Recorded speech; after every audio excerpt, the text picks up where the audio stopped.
میں جب پلاننگ کا وزیر بنا تھا 1996 میں 7 میں تو پہلا ایشو مجھے پریزیڈنٹ آف پاکستان نے، نام نہیں لوں گا، ان کی لوگ لنک کر لیں سکتے ہیں تو کر لیں، انہوں نے مجھے بلایا اور کہا کہ ڈاکٹر صاحب یہ جو 50,000 سے زیادہ لیڈی ہیلتھ ورکرز ہیں یہ سب پولیٹیکلی اپوائنٹ ہوئے ہیں، سب یوز لیس ہیں، آپ انہیں فوراً ہٹا دیں۔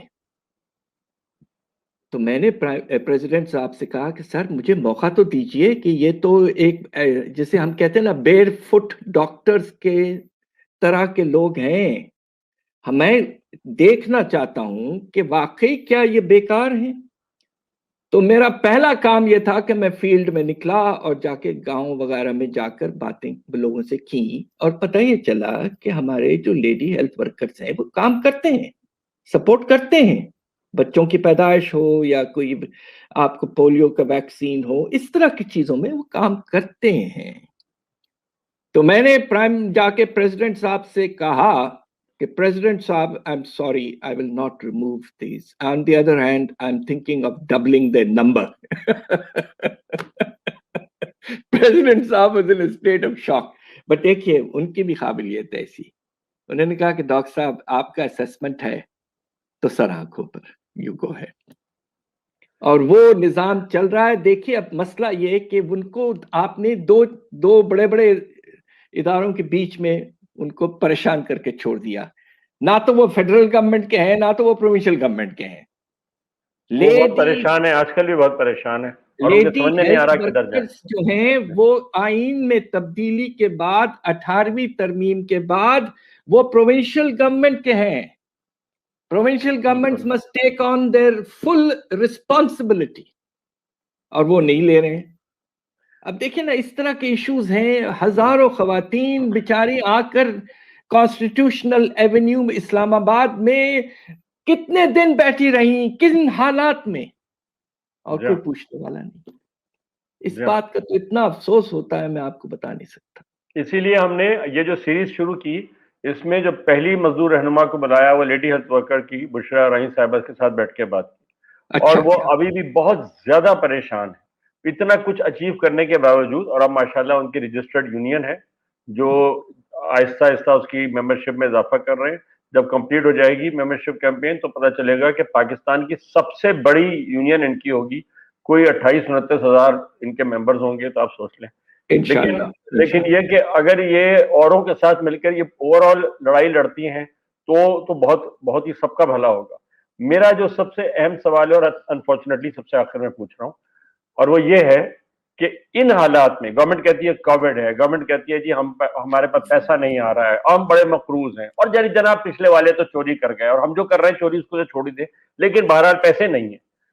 ان حالات میں بھی اگر ہم حکومت سے کوئی امید لگائیں، ہم کہیں بھائی کچھ تو دو، تو حکومت کیا کر سکتی تھی اس بجٹ میں جو اس نے نہیں کیا، جو پاسبلٹیز تھیں، کچھ سٹیپس وہ واقعی لے سکتی تھی، اس نے نہیں لیے، وہ ٹھیک ہے، وہ ان کی پالیسیز ہیں، وہ ان کی مرضی ہے، لیکن ہم سمجھتے ہیں وہ ہو سکتا تھا، پاسبلٹی تھی، وہ کر سکتے تھے، کیا تھا؟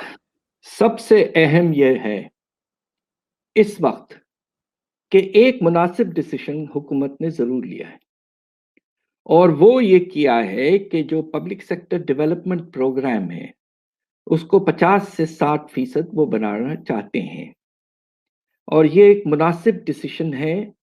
اور اس کے نتیجے میں ہوتا یہ ہے کہ دو فائدے ہوتے ہیں۔ ایک تو جو کنسٹرکشن ایکٹیویٹی پھیلتی ہے، سارے ملک بھر میں پروجیکٹس ہیں، ہمارا فیڈرل گورنمنٹ خود 1200 پروجیکٹس ایکسیکیوٹ کر رہا ہے سارے ملک بھر میں، تو اس سے روزگار میں اضافہ ہو سکتا ہے۔ دوسری طرف جب آپ یہ کرتے ہیں تو جب آمدنی میں اضافہ ہوتا ہے تو اس کا ایک ملٹی پلائر ایفیکٹ ہے، تو اس سے اور جابز کریٹ ہوتے ہیں۔ تو یہ ایک بڑا اہم سٹیپ ہے، مگر افسوس سے کہنا پڑتا ہے کہ نیت تو اچھی ہے مگر اس کے پیچھے ریونیوز نہیں ہے، اور وقت آنے پر یہ پھر سے واپس اس کو کم کرنا پڑے گا۔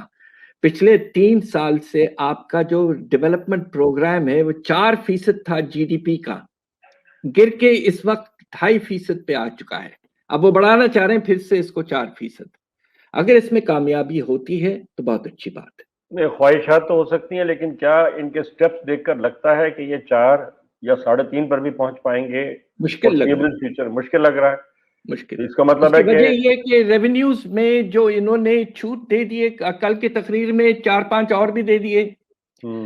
اور دیکھیے بات یہ ہے کہ جو مجھے سب سے زیادہ پریشان کر رہی ہے بات کہ قیمتوں میں بے تحاشا اضافہ ہو رہا ہے. حکومت کہہ رہی ہے کہ 9% ہے، ہمارا اندازہ یہ ہے کہ یہ 12% سے کم نہیں ہے، اور کھانے پینے کے اشیاء کی قیمتوں میں 20% سے کم اضافہ نہیں ہے.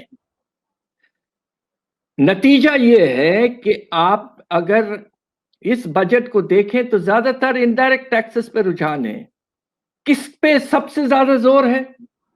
پیٹرول کی قیمتوں پر، کہ پیٹرولیم لیوی کو 3-4 روپے سے بڑھا کر آپ نے کمٹمنٹ کیا ہے کہ 25 سے 30 روپے تک لے جائیں گے، اور وہ اسے بہت جلد کرنا پڑے گا. آپ ہائی سپیڈ ڈیزل کی قیمت 20 سے 25% بڑھا دیں گے، کیا ہوگا؟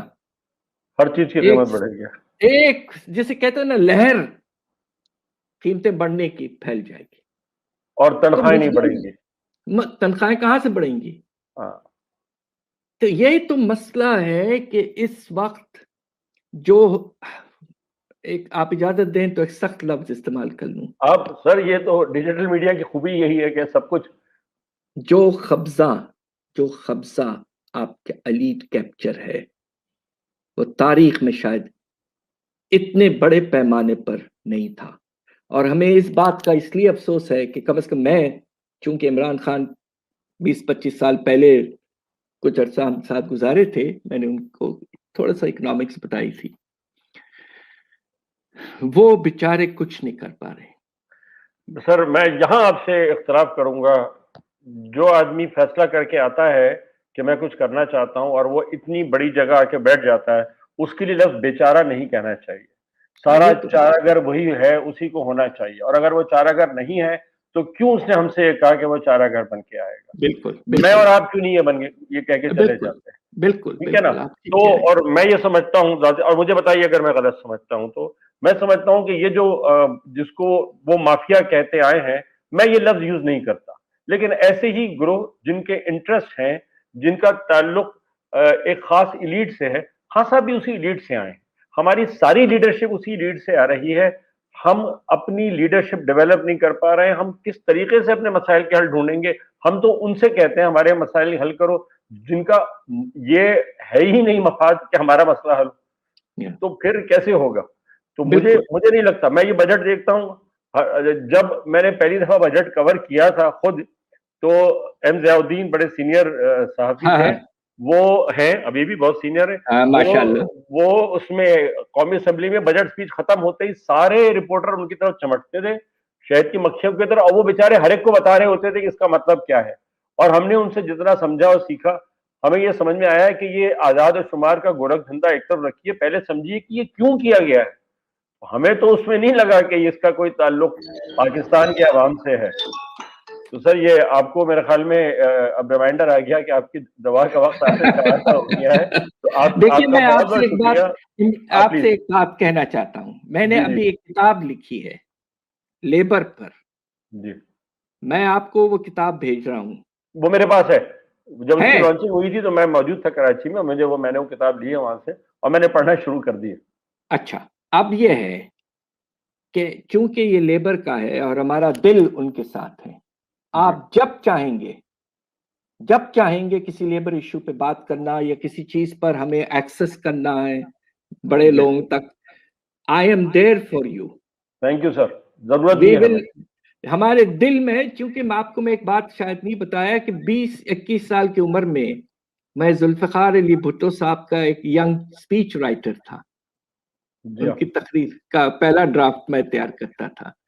تو اس زمانے میں جو جوش تھا لیبر رائٹس وغیرہ کا اور وہ ایک جذبہ تھا، وہ ابھی تک میرے خون میں پھنسا ہوا ہے. آخری دن ہے ہماری زندگی کے، تو جو آپ کہیں گے لیبر کے بارے میں، we are there for you, I promise you. And thank you very much for inviting me. بہت بہت شکریہ آپ کا.